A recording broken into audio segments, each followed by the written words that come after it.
If you're looking for proven ways to take your fundraising results to the next level, you're in the right place. Welcome to the Intentional Fundraiser Podcast, hosted by Tammy Zonker. Tammy has trained and led thousands of nonprofit organizations to collectively raise more than $500 million and is also recognized as one of America's top 20 fundraising experts. This is the podcast where Tammy equips and empowers amazing fundraising pros like you to transform your fundraising so you can transform the world. And now, let's hear from Tammy. We'll start the show in a moment after a word from a few amazing fundraisers about what they value most as members of Tammy Zonker's Fundraising Transformers community. I have had the honor of learning and growing from Tammy. She has really helped us understand how to communicate better with our donors, how to make sure that our mission is at the front line of their decision making, and she has just been an absolute joy to learn from. That's Stevie Shoemate from Chapters Health Foundation in Tampa, talking about how being a growth member is helping her communicate better with her donors.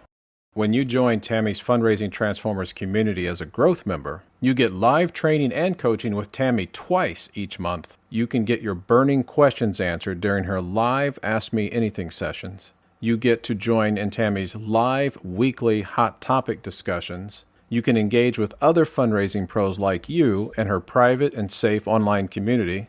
And you get 24/7 access to her growing library of on-demand fundraising training videos and tools. Here's Jenna Sapluski from the Coalition for Children, Youth, and Families in Milwaukee talking about how being a growth member in Tammy's Fundraising Transformers community is helping her grow her capacity, her skills, and her confidence as a fundraiser.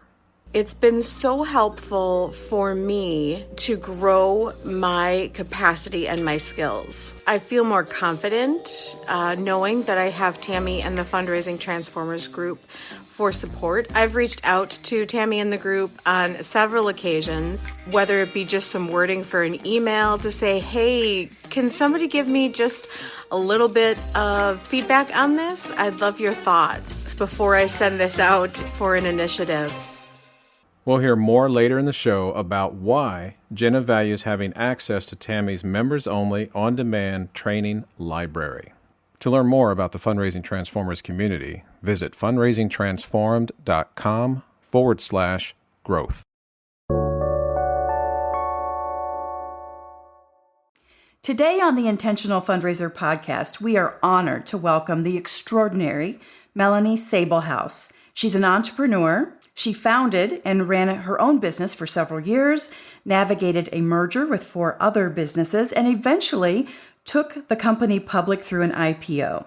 She served as Deputy Administrator of the U.S. Small Business Administration, being nominated by former President George W. Bush. She's an incredible philanthropist and has served on numerous boards, including Harvard University, Kennedy School of Government, Johns Hopkins Health Systems, the Women's Philanthropy Institute at Indiana University. She's vice chair of the National Board of Governors of the American Red Cross. She's also co-chaired the National United Way's Summit on Women in Philanthropy twice. She co-founded the American Red Cross Tiffany Circle of Women Leaders with Bonnie McElveen Hunter. And we both have the privilege of serving on the board of advisors for the Institute for Charitable Giving. She's a true champion for the power of women and women's philanthropy. Melanie, welcome to the show. It's great to be with you, Tammy. Well, we're delighted. Now, Melanie, I've heard you say that you aspire to lead a life of significance in service to your community. Where did that come from? Who in your life inspired that heart of service? You know, when you say those words, it gives me goosebumps because the first person I think of in my life, whoever said those words to me, was my dad, Nick Radlick. And we lived in Parma Heights, Ohio, a suburb of Cleveland, and he was a steelworker, president of his local union, head of our church, city council. He did everything. He inspired me. And I watched him. I was a curious little kid, and I was an only child, Tammy, so I'd watch him in action. And that became a conversation in our household. I was raised by that influence. And he wanted to lead a life of significance. And actually, he began with the 3 T's where we all started with, we don't have a lot of treasure, but we have time and talent. And of course, we love it if you have all 3, because then you can also invest. So he was my first inspiration. Then I cannot leave out the mentor of my life, and that is Bonnie McElveen-Hunter. Wow. You talk about a force in nature, a woman that is laser focused on what the needs are, assembling the right people, setting a course of action, execution, and then making sure the return on that investment is absolutely broadcast to the world. So I met her, through the United Way. We were connected at the heart, not connected with business or anything else. She really coached and counseled me, and we built the Women United in 1999. And to date, we've raised over $3.5 billion. But the exciting thing about it is that she is that visionary, and she brings me along because she knows I'll be right there with her, as her partner and executioner, and we will get the results. So when I look back, that's my inspiration. You know what, Tammy? I meet people, women, men, every day, as you probably do, that in some way have a great impact on my life. So that's been my course. I'm still working hard to get that done because I haven't achieved it, but that's my goal in life. Yeah, it's so powerful. And really, I love both examples, both Bonnie and your father, right? So it has been a life of inspired service from the very beginning to where you are today. And believe me, I love it when I hear you say you're not done yet. I'm not. Neither are you. Not even close. We have a lot more to get done. There's a lot more to get done. Yes. And a lot more that really needs people who are passionate, who are purpose-driven to dig in. Yeah. You're absolutely right. Yeah. So as we by the way, yes, it's primarily women. But other than that, we'll talk about that in a moment. We lead the way. That's the truth. So as we said, you're a global philanthropist and really a leading voice, rallying women to join together to make a difference through their philanthropy. Talk to us about the power of women as a force for good. Wow. I really began to see that big and bold and audacious impact that we can make through the vision of Bonnie McElveen-Hunter. And I will tell you how it all began. You mentioned my company. I'd just taken it public. I was at home. I have to laugh. I was in a pink St. John knit. I really had nowhere to go because all of a sudden I'm at home. My kids are in school, and my husband, Bob, came home. He was TOEFL chair for the United Way. He said, Melanie, there's this woman. She is asking women to join at TOEFL level at $10,000. And we think that you're the person to lead that here in Baltimore. And now that you're not doing anything, I always laugh about that comment. But he said, why don't you seize this opportunity? So of course, I called Bonnie. She said, Melanie, the reason women are not investing, we don't donate, we invest. She said, no one's asking us.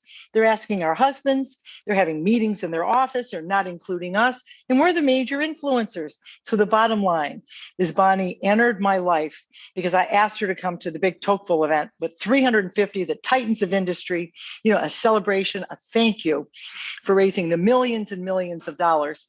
And when she walked in the room, she had taken 2 planes. She was a little bit hassled. She said, Melanie, I'm glad to be here. How much time do I have? Just about 5 minutes before that, the chair said, this woman you have coming in, she gets 4 minutes. I looked at Bonnie and I said, Bonnie, you take as long as you'd like. Well, she lit the room up.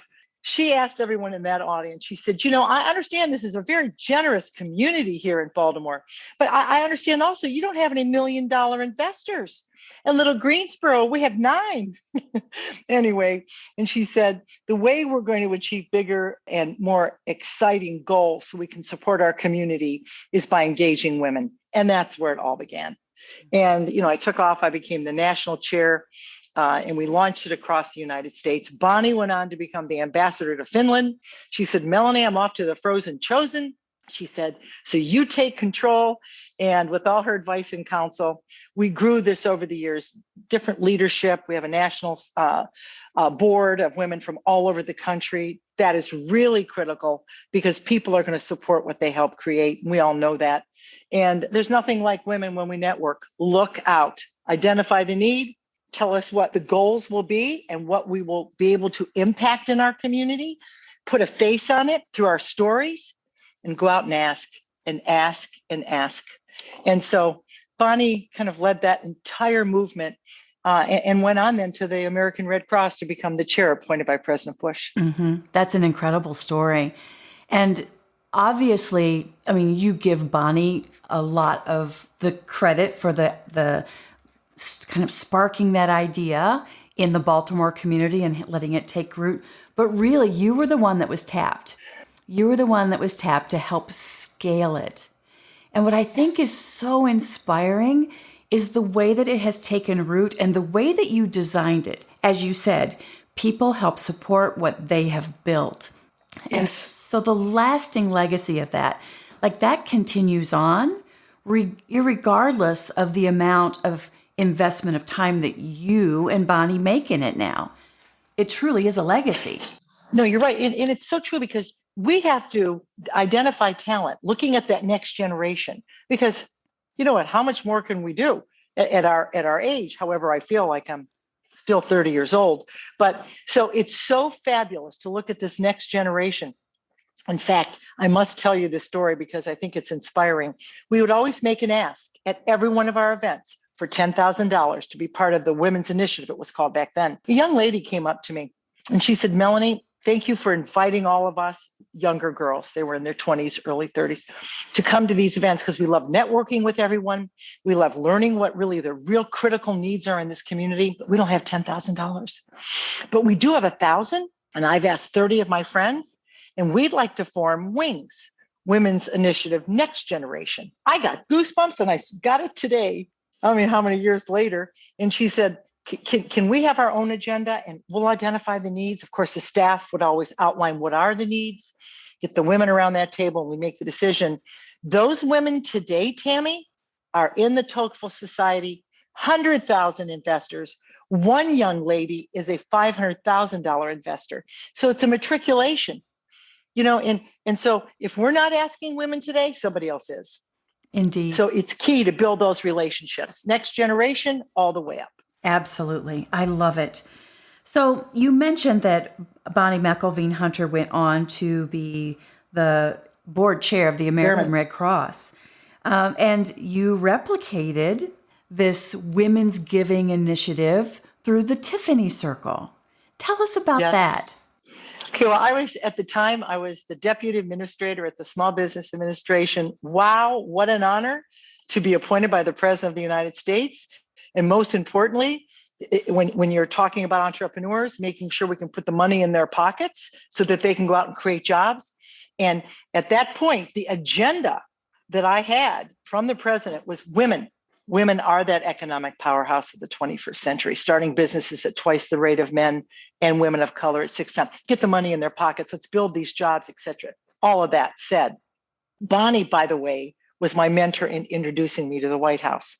Just had to mention that. She came to me and she said, Melanie, I was with Karl Rove and Andy Card.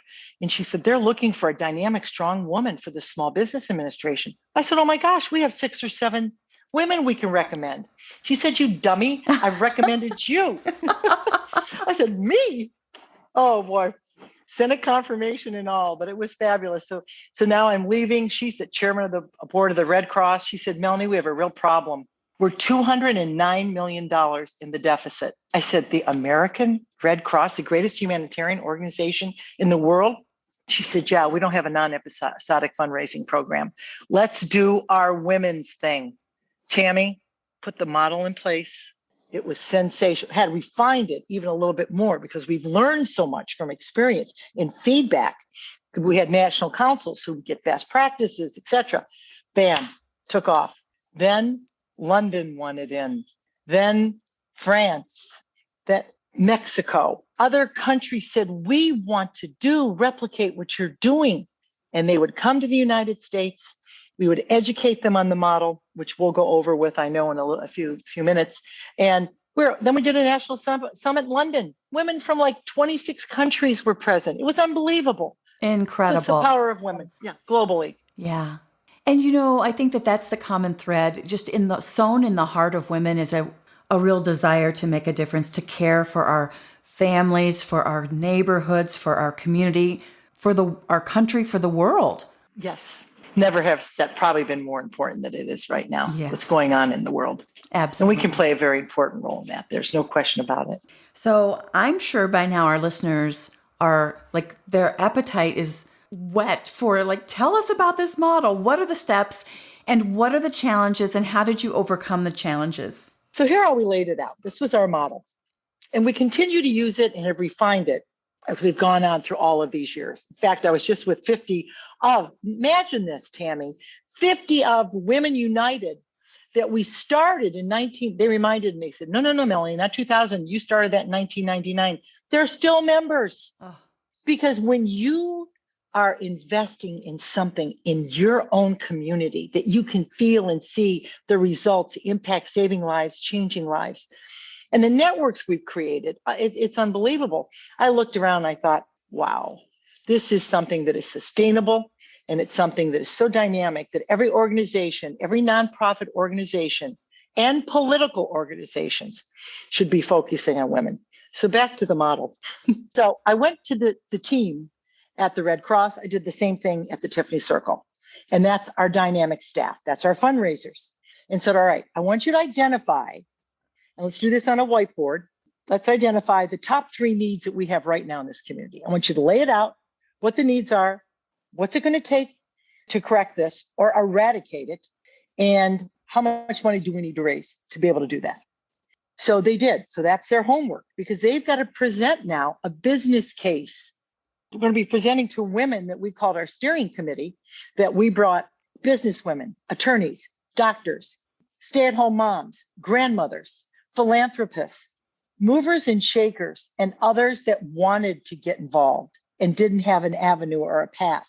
Their timing was right. It was right now. So bottom line, invited about 24 women to attend a steering committee meeting for one reason, Tammy, and listen, everybody, it's to get their advice. I'm not asking for money. We all know when you ask for money, you get advice, you ask for advice, you get money. So I wanted their advice and we laid out the product. Some of the women said 4 words in most cases. I had no idea. Talked about teen pregnancy. We talked about domestic violence. We talked about the need for young women who have 3 and 4 jobs to get an education. Talked about feeding the hungry, etc. So guess who decided what the areas were that we were going to invest in? That group at the table, because people are going to support, as I just said, and I can't say it enough, cannot, and what they help support. But now, Tammy, you've got buy-in. You've got skin in the game. They see, oh, it's going to cost us $576,000 to execute so that we can help change these lives. Ladies, do you think we can do it? I do. Well, here's how I think. Here's an idea. What if we have a kickoff at our bank president, fabulous woman who was my girlfriend, Aval First, and I said, let's ask her if she'd host it at her home. We brought in around probably 60 or 70 women, and everyone put their list together. Centers of influence, centers of advocacy. And then we said, what's the ask going to be? We said, let's make a Tocqueville. Oh, that's too big. Let's start big. But I already give a Tocqueville level, said many women. Other women had never invested in Night Away or the American Red Cross. But we said, you know what? Let's start big. And let's build that number so we can build our pyramid so we know where we're going and how we're going to get there. We're going to do it through asking, educating, empowering these women, and asking. So that was the spirit, and that's exactly what we did. Did that launch? Believe me, I wanted an honorary chair. I wanted the co-chairs, all of these details. But the important thing is we were in unison. And then I said to them at the end, could we think of some names that we might want to call this organization? Again, getting there. And they all decided Women's Initiative, United Way. So that's what we did. That's exactly what we called it. And for the American Red Cross, it was Tiffany circles. We sat in front of the magnificent Tiffany windows that were created by the women of the North and the South during the Civil War. So they named themselves. They identified what the need was. We put an action plan in place. Who are we going to invite to sit at our table and hear our business case? And we went out, and that first year, we far exceeded our goal. And also that first year is when that young lady said to me, Melanie, I've got to be part of this, but I just don't have $10,000.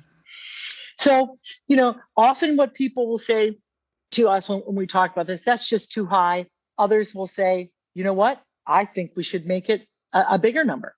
And then we'll say to them, why don't we do a matching grant? Nothing more successful. So we did.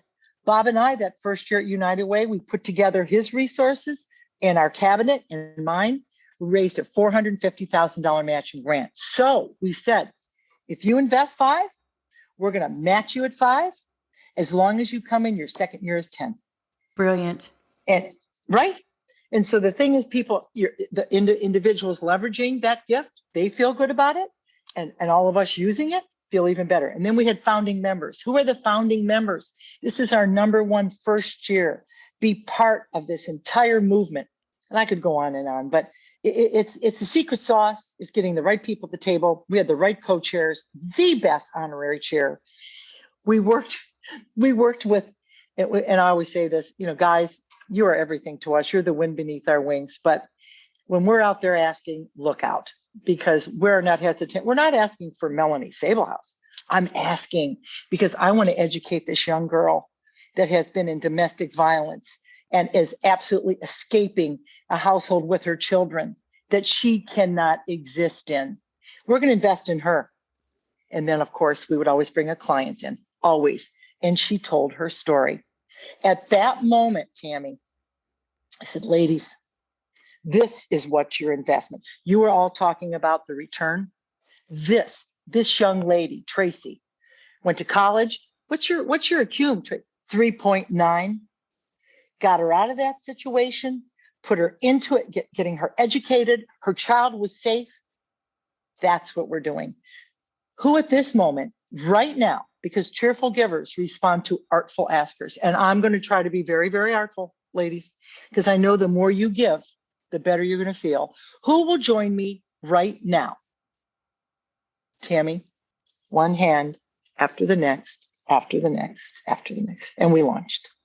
With a year calendar, something goes on every single month. Hey, I'm traveling, but I can be there in March. Okay, we're doing this. We're going to go to the House of Ruth. We're having a panel discussion. We had standing room only, 150 people. Educate me, empower me. That's what women want. And then look out. We're going to take action. Yeah, amazing. There's a few points in that story. I mean, there's so many nuggets. I want to distinguish a couple of them. One was when you talked about understanding, going to staff and saying, give us the case for support. We are going to bring people in and ask them to make an investment.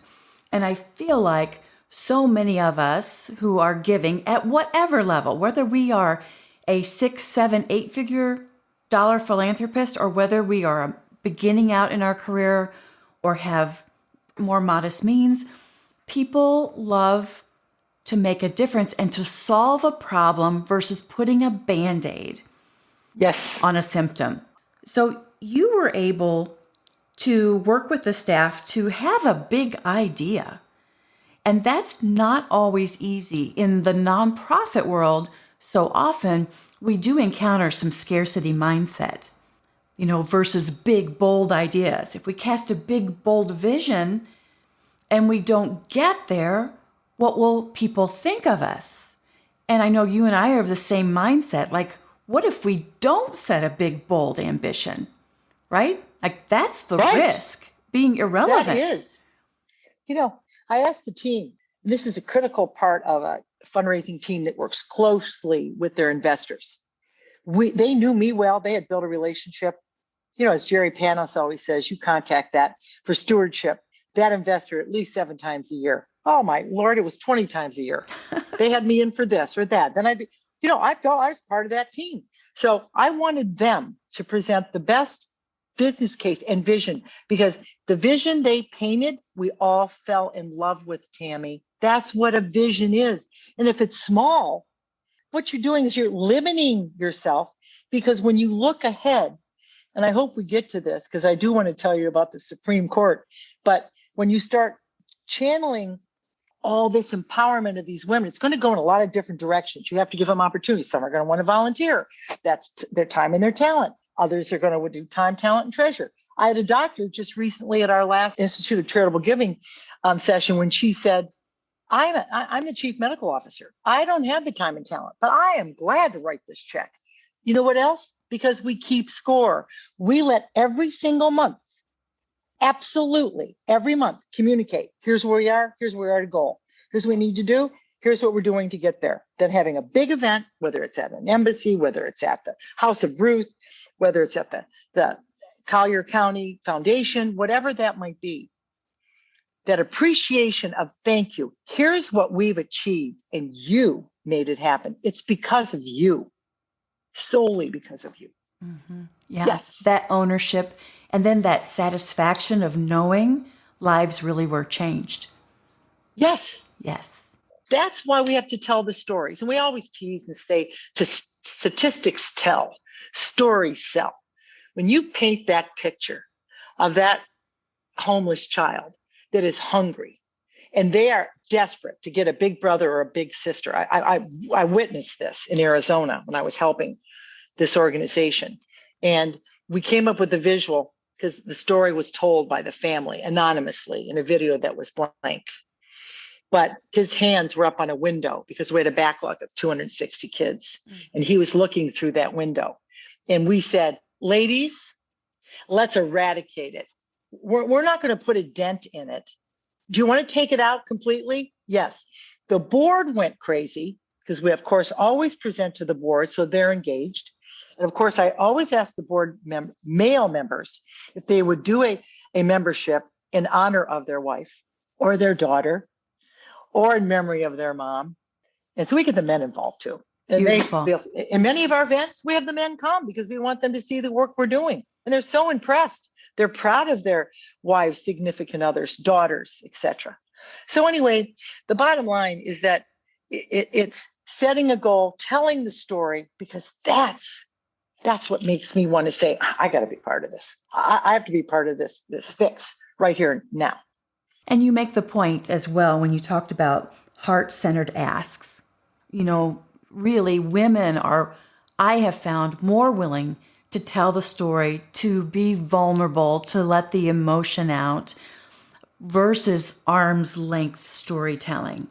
Like, women are more likely, not that some men won't, but I have found that women are more likely to take you to the scene and either have that live testimonial or tell the story in such a way that has it come to life. Yes. You'd better believe it. And that is part of what we do as far as the model is concerned in our next leveling of execution, is that we now we have a council, and it's very, very interesting. Example, Tiffany Circle. The Tiffany Circle members, who then became board members, then became board chairs. Probably 50% of the board members in the United States of America for the American Red Cross are Tiffany Circle members.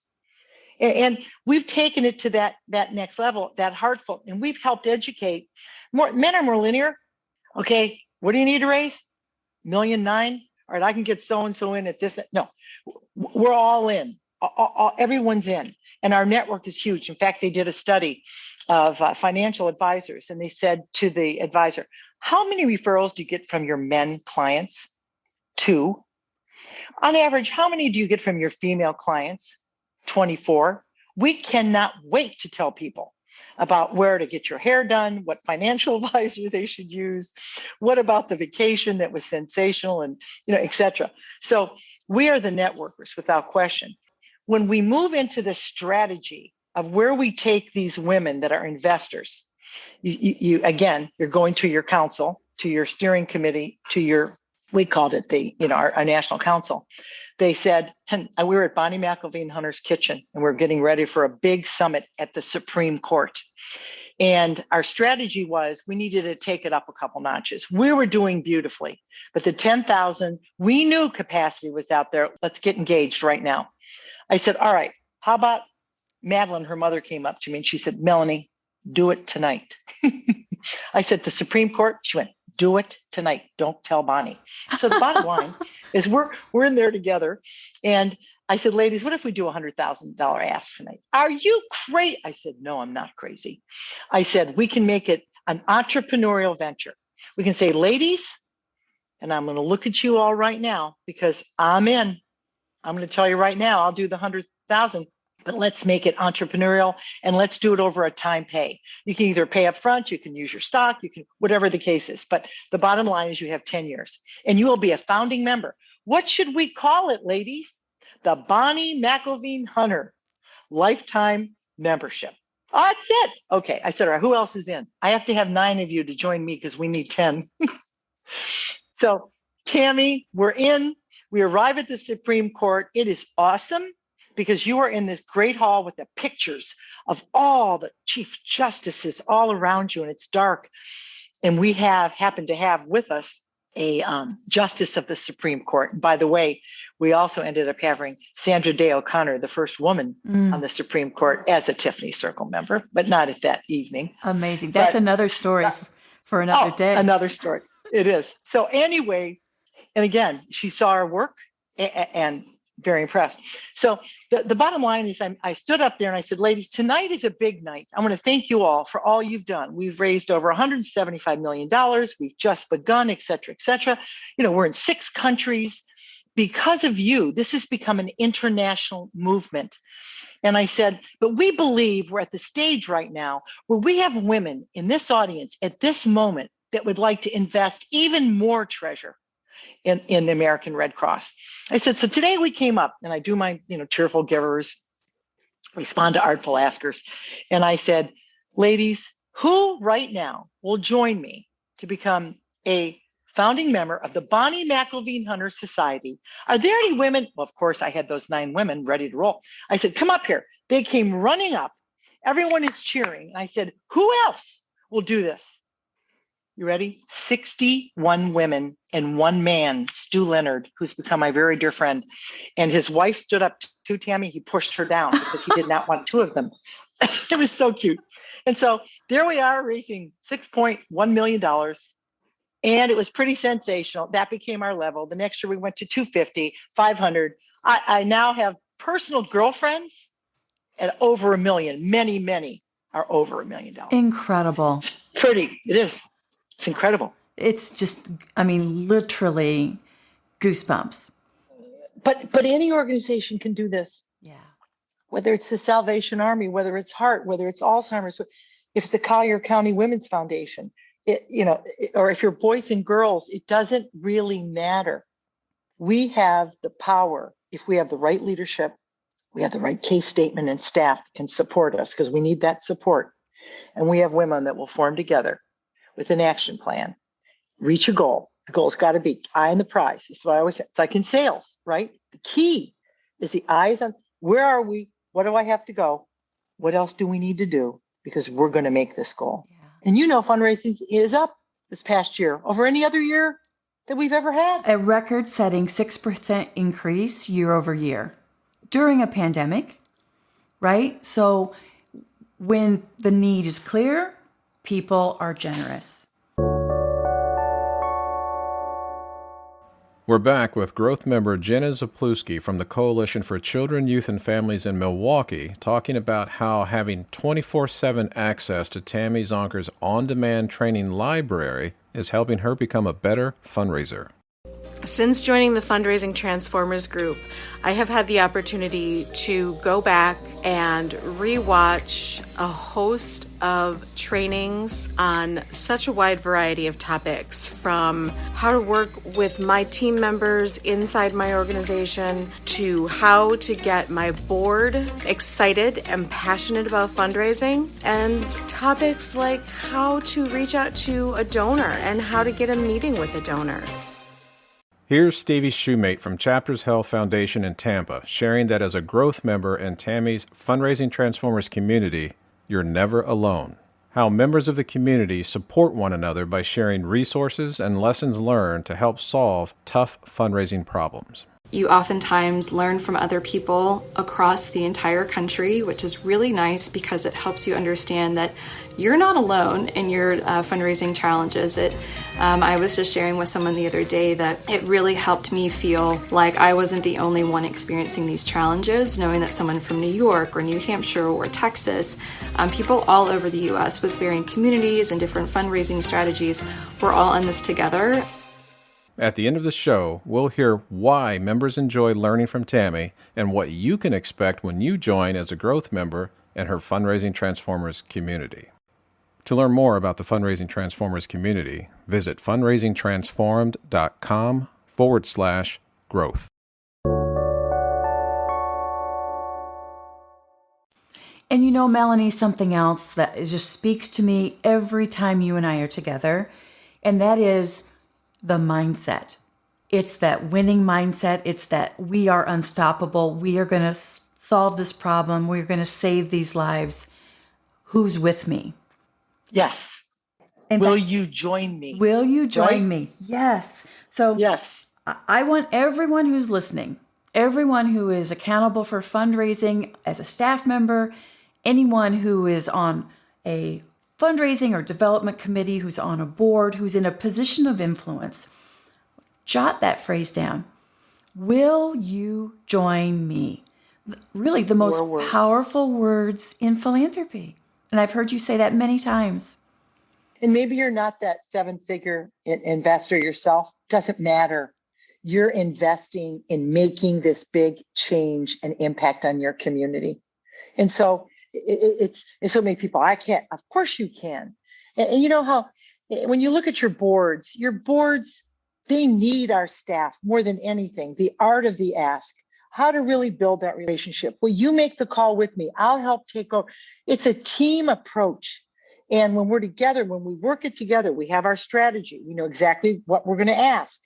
We're going to ask the right questions. Good listeners. It's hard for me because I talk so much, but I try very hard to be a very good listener. And I will tell you this, I listened to a woman that has rocked my soul, I think, since I met her when I was on that Harvard Women's Board. We had a lady come in to speak to us, and her name was Ellen Johnson Sirleaf. And she was educated at Harvard. And she went back to her country and stood up apparently in a park where you can talk about whatever topic is important to you. And she talked about freedom and democracy. She was imprisoned for 7 years, Tammy, because of her speaking of wanting freedom and democracy in Liberia. Wow. So she's in jail. And at that time, we have the first woman running for vice president. I can never think of her name, but you know who I'm talking about. And she went, when I get out, I'm going to run for president. I'm going to make sure I can make an impact. So there she was in Harvard with 7 women, her women, she had a cabinet filled with women. She said, the first thing I did when I got out is I turned the lights on. Second thing I did is I put her kids back in school. Third thing I did is I empowered women. Ladies, these women right here are changing the course of our country. And she said, here's my mantra in my life. If your dreams don't scare you, they're not big enough. Amen. Amen. And you know what? My dreams scare me. So I know that they're big and they're bold, but I want everyone to feel that. You got to take a little bit of a risk here. It's okay. Get be a little scared. You know, it puts that fire in our belly because you need that fire in your belly. Absolutely. But as a staff, right? You know, we encourage that, empower that, get the right women. It's okay if your dreams aren't big enough. If they don't scare you, they're not big enough. I think we should all live by that. I even tell my little grandchildren that. They repeat it to me. Yes. Yeah, I love that. Yeah. You know, I told a story. I was speaking at a board retreat for a board that they had been around for nearly 100 years. They had gotten a little complacent, and it showed in their major gift program, in their fundraising results. And so I told the story about a fundraiser who had his go-to donor. And you probably have known people like this. They're the go-to donor that we go to when we're just short of goal. Or there's this next big initiative, right? And we know we can count on them to help bridge the gap, to step in to the need. So there was a fundraiser and he had his go-to donor. And one day he opened up the paper and he saw a photograph of his, I'm doing air quotes now, his donor. And it said, let's just call his donor John. John Jones gives $2 million to this other organization. And so the fundraiser is like a combination of angry, heartbroken, very disappointed at the very least. And so he kind of stomps around his office for about a half a day. And then he finally musters up the courage to call the donor. And he says, John, it's me. I opened the paper. Congratulations on that incredible gift to that other organization. I'm really happy for you and for them. But I have to say, why them? Why not us? Not us. And he said, well, I'm a little offended by the question because don't I always fill the gap? When you make an ask, I always, if I'm able, and most of the time I am, I always give a gift and meet the need. The answer is really simple. You never brought me a $2 million idea. I love it. Yeah. I mean, it speaks to your point, Melanie, and Yes. that is that people want a big, hairy, audacious dream, goal, and impact, and they will rise to the occasion. Yes, absolutely. What a great story. And it's a lesson for all of us to learn. That's why the goal setting, Tammy, what is it going to take? How much? 8 million, 5 million? That's when we have our big capital campaigns. We're $75 million campaigns. But let's make it a big, fabulous idea that you personally think you can make an impact. Absolutely. Absolutely. And so there's really something for all of us to really reflect on. Are our goals, to your point, big enough to excite us and scare us? Yes. And then we're on to something. You got it. Yeah. Good. And Tammy, Yes. will you let me just do my confident pitch to women so they know why they're so important in this world? 'Cause Please. You love this, right? Okay. Ladies, you are the economic powerhouse of the 21st century. The way you think and the way you act is the way the world does business. Women are starting businesses at twice the rate of men and staying in business longer. Women of color, it's 6 times the rate of men. You manage 83% of the household income. Oh, yeah. You're writing the checks. No ifs, ands, or buts about it. Just ask any man. They all look at me and go, oh, yes, this is true. You are responsible for purchasing 85 to 95% of all goods and services that are sold in the United States of America. That's over $10 trillion a year. And ladies, it can't all be shoes. And this is what makes everyone laugh because we control 51% of the New York Stock Exchange. We're buying the houses. We're buying the cars. We are the influencers. We are the most powerful voice in philanthropy. And when you look at the demographics of it all, right now, if you look at women, we control 60% of the nation's wealth. Well, that's over $35 trillion. And you know why? We live 5.5 years longer than men do. So we must be good stewards of that money for our families, for our communities. And we have to say, if it's matriculating from one generation to the next, educate our daughters. Let them understand what investing is about, compounded interest. You know, the New York Stock Exchange, creating wealth with real estate, etc. Educate our young women today. And whether they go into business or whether they're stay-at-home moms, it really doesn't matter. But we have the vision for this world. And I believe, as we were just talking, it's probably never been more important to assemble some of the most powerful women in the country to have a roundtable and talk about what's going on in Ukraine and what's happening in all these foreign countries. And thank God for Poland and others that are helping. And then there's one more thing. We're starting women's initiatives at hospitals now because we make 80% of all healthcare decisions in America. Now, we're the chief medical officers, which means that everyone wants a piece of us also, because we are the ones making those calls for ourselves, for our spouses, for our children, and when you get to be my age, for your parents. So we're like the centerpiece. And so we want to educate and empower. We do it at Johns Hopkins. We're doing it in Nantucket Cottage Hospital. And now we're doing it here at the Naples Hospital. But hospitals across the country should have a women in wellness, a woman's journey, whatever. And then that matriculates into an investment program. Because you can then reach a level of 10, move up to your six-figure gifts, et cetera, that you can become key pioneers within the hospital. And we name those recognition events. Incredible. So much knowledge and inspiring experiences, Melanie. What a pleasure to hear from you. And I know our listeners are going to listen to this episode time and time again to get every single nugget. I hope so. Yeah, absolutely. And I just don't want to step over the message that Melanie shared around this being a scalable model. Like, do dream big. But for you in your community right now, dreaming big might be a $4 million campaign versus a $400 million campaign. But the point is, this model, gathering women, having an investment prospectus, garnering their support, their passion, and equipping them to be ambassadors out there in the community, and inviting them, asking them, will you join me? Right? Will you join me? And make their own gift first. So good. All right, Melanie, at the end of each episode, I like to ask a few rapid fire questions just to provide a little bit more value add for our listeners. So I have 4 questions for you. Okay. The first one is, what's the best fundraising or development advice you've ever given or been given? I go back to what I said earlier, and that is people will support what they help create. That is the key to every single program or anyone I've worked with, consulting, or I've developed myself.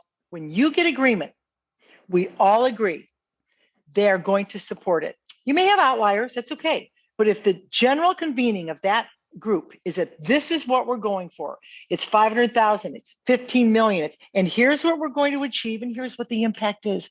So people will support what they help create. And then the other one, I know you laugh when I say it, but we all say that in fundraising, is that when you often ask for money, you get advice. But when you ask advice, you can get money. And of course, listening and developing those relationships, which is absolutely key. And it takes time to understand who I am, where my passions lie, where have I traditionally been investing in this community, or maybe I'm a young girl and this is the first time. But again, if you don't get me now, somebody else is. So junior league, whatever the case might be, bring your case forward, find out if I'm interested. And often what we learn is this isn't in concrete. We want your input. This is a draft. What do you think? Again, support it. You'll get their support. Yeah. The other thing that you illuminated was that in this initiative, you didn't just get their personal gift and then ignore them. You were back in communication, giving updates, next milestones. Yes. Here are the challenges. Give us more advice. Like, there was constant communication because you're in it together. Yes, exactly. We're a team. Critically important. I'm not just a silo isolated sitting there. I'm depending on Bonnie. She's depending on me. And then I have Karen, and we're a team. We all have our roles. We're a team. Love it. All right. Next, what book do you recommend to our audience and why? Oh boy. When I read Good to Great by Larry Bossidy, it blew me away. And I know it's old, but it doesn't really, it's like the greatest salesman in the world. I mean, whatever. But that book changed when I started my business, getting the right people on the bus, getting the wrong people off the bus, figuring out where we're going, and then baby, put that pedal to the metal and you do it together. And it may not be perfect, so you're going to take a risk. So you might need to tweak. It might be 80% on course, but you got that 20% we've got to work on, but go for it, because we don't want to live in a ready aim society. Because when I joined the U.S. government, God bless the Small Business Administration. I mean, they had accomplished so much that I had not even known about as an entrepreneur that was out looking for money. And a bank said, nope, we won't give you that loan. We want your husband's financials. And I said, look at my cash flow. Here's my business plan. And they said, you don't have a track record. I said, give me a track to run on. So some small bank went ahead and lent me the money that I needed. And I was also able to buy some substantial real estate, and I did all their ads because that's what was, so key. But the bottom line, you've got to be sure that you take everything you've read in that book. I took it to the U.S. government. I sat down with my senior team. I said, everyone's going to read this book, and we're going to change the face of this agency. We are going to get everybody on. And if you're not on this, if you're not with me on this, then get off. Because I was with President Bush, and he was with his 200 Senate confirmed appointees. And he said, let me tell you something. I have a big agenda. If you are not in, if you're not sitting at the edge of your seat, we all kind of moved up. He said, get out of your seat. Well, I came back to my agency. I told them that. They all started scooting up. So I got the careers, everybody engaged, and we put together what we called an execution scorecard, Tammy. First time in government, we won an award because we'd get our results every 6 months. You can't manage what you can't measure. You cannot manage what you can't measure. That's why this is critically important. That book got me there, got me fired up and got me there. That's enough about that. Awesome. So Good to Great. And there is a nonprofit monograph that the author wrote to complement that. So we'll put the link to both those books. Oh, good. In the show notes. Okay. Yeah. Very good. What are the top 3 characteristics a person needs to be a successful fundraiser, whether they are a staff member or a volunteer or a board member? Got to have the passion. Because if you have passion and enthusiasm, ladies and gentlemen out there listening, I hope men are listening because they should be want to know what we're doing, the women. You know what? If you don't, you feel it. It's contagious. If you know that I am so passionate and enthusiastic about the vision I'm painting, I want you to fall in love with.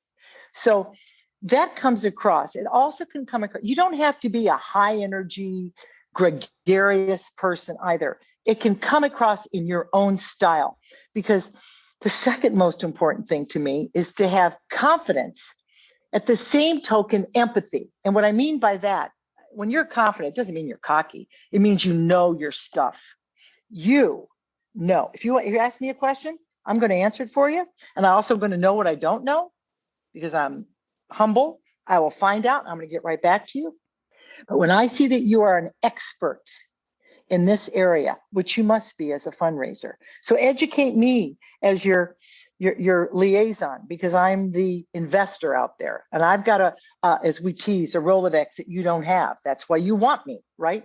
Whether my Rolodex is big and huge and high capacity or not, we have different slices that we're going after here. Our major gifts, right down to our original investors, but that confidence comes across, and also the empathy that you can interject right away a story for me that goes, oh my God, this is what this is all about. You mean to tell me that when there is a hurricane coming, that shelter is already standing? It's got 750 cots in it. The food trucks are coming in with the Baptist ministry. People are coming in on emergency response vehicles from around the United States, all waiting for the hurricane. That's what the Red Cross does. We care for you. We make sure you have your physicians, that you have medicines, that we can find a place for you to live because you've lost it. I had no idea. All right. Confidence and then empathy. Beautiful. Show the compassion. You got to have it. If you're all cut and dry and just business, investors need more than that. They need it all, but they need to see that in you for sure. Yeah. Brilliant. Passion. And then finally, yes, you got to be driven. You have got, and I put it in terms of this, that fire in your belly, and you got to be driven to be able to articulate what the case statement is, what the needs are, what the goal is, how we need to get there, why we need to get there, and here's why I need your help. I can't do this alone. I can't do it without you. And so we raised our kids by always saying to them, kids, you miss every shot you don't take. You know what? There are shots you sometimes take and you go, oh, but that's the goal. That's where we're going. If you have to tweak, that's okay. But this is what we're going for. Beautiful. Passion, confidence, driven. Last question.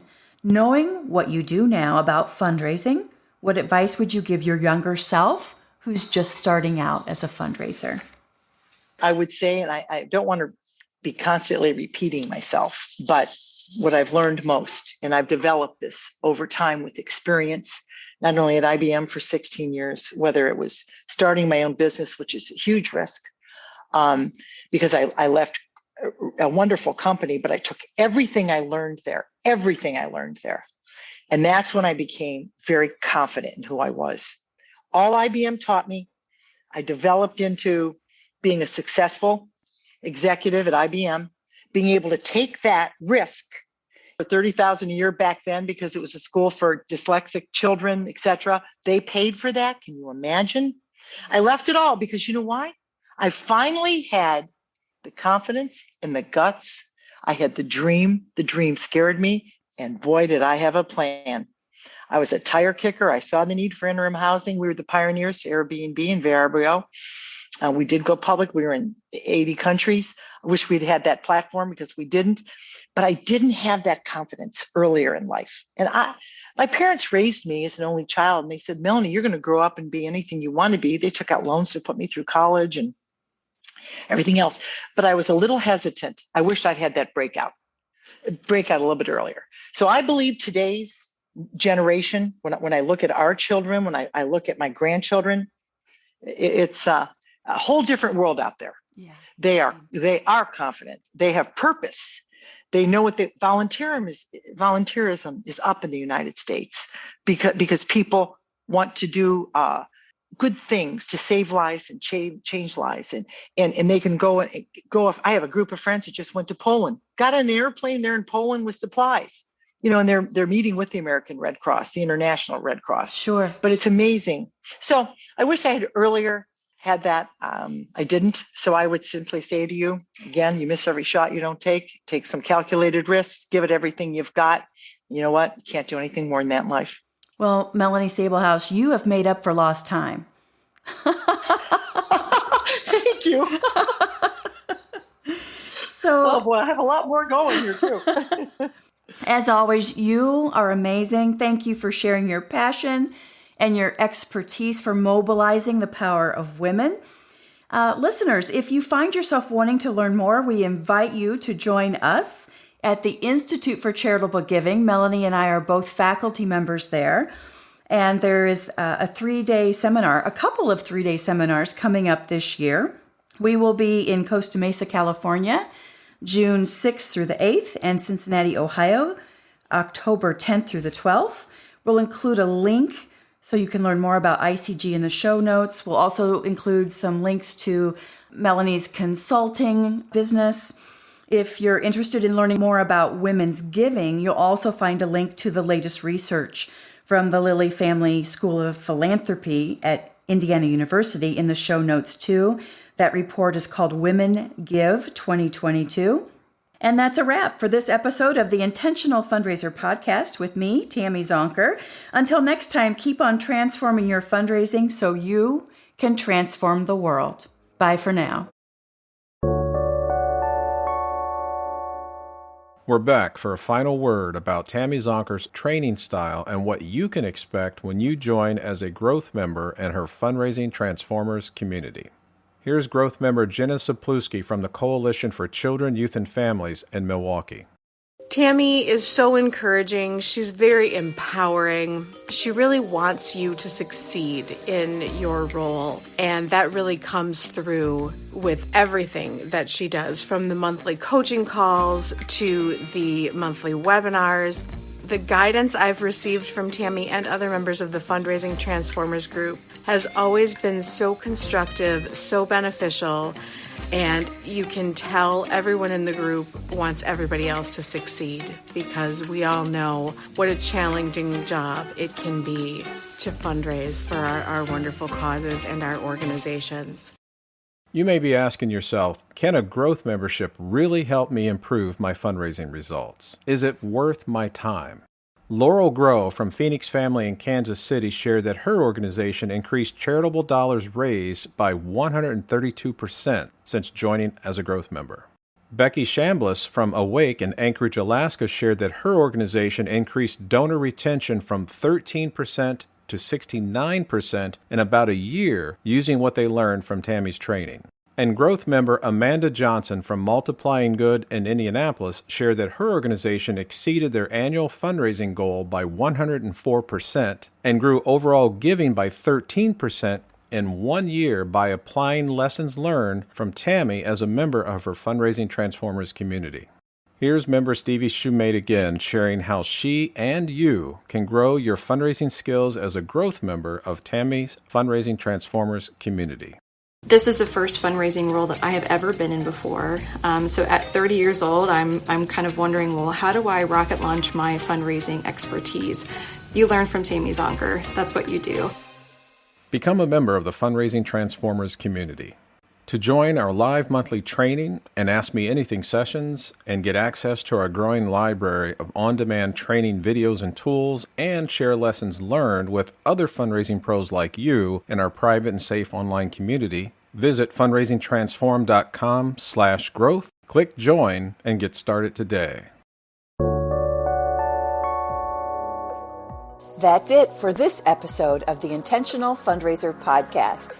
If you like this podcast, subscribe and download each episode on your favorite podcast platform. Share it on social media with the hashtag #TheIntentionalFundraiser and tag me, Tammy Zonker, and you'll be entered into a drawing for some great swag, books, and courses. And if you like today's show, you might also be interested in becoming a member of my Fundraising Transformer community, where I go live twice a month with my members with fundraising training and group coaching to help transform those fundraising issues that keep you awake at night, where I pull back the curtain on how you can take your fundraising results to the next level by teaching ways you can improve your development operations, create a results-driven, donor-centric development plan, strengthen donor relationships, improve your donor retention rates, and build a raging monthly giving program and a successful major gifts program, and how you can approach each day to ensure you'll perform at your highest level so you can be the best fundraiser and the best person you can possibly be. Thank you for showing up and for having the courage and determination to transform your fundraising so you can transform the world. Bye for now.